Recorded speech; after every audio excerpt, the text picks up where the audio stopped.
দুপুরবেলা আমি ঘরে শুয়ে আসছিলাম, তখন পাশের বাড়িতে চিল্লাচিল্লির আওয়াজ শুনতেছি।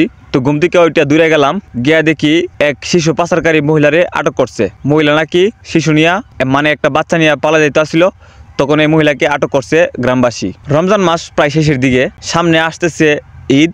রমজানের ঈদ আসলেই আমাদের দিতে হয় জাকাত, আমাদের গ্রামের ভাষায় বলে ফেতরা। ওই জাকাত নিতে কিন্তু আমাদের বাড়িতে বা আমাদের সবার বাড়িতে আসে গরিব মহিলারা, বেশিরভাগ আসে জাকাত নেওয়ার জন্য। তো এই গরিব মানুষদেরকে কেন্দ্র করে সমাজের কিছু দুষ্ট চক্র বর্তমানে ঘুরে বেড়াচ্ছে আমাদের চারপাশে। ওই গরিব মহিলাদেরকে কেন্দ্র করে কিছু দুষ্ট চক্র শুরু করছে শিশু পাচার। গরিব মহিলারা বাড়িতে আসে জাকাত নেওয়ার জন্য, আর জাকাত নিতে এসে বাড়িঘর ফাঁকা থাকলে সুবিধা মতো শিশুদেরকে নিয়ে যাচ্ছে। আর বেশিরভাগ এই ঘটনাগুলো ঘটছে আমাদের গ্রামের মধ্যে ফাঁকা বাড়িতে এরকম ঘটনাগুলো বেশিরভাগই ঘটছে।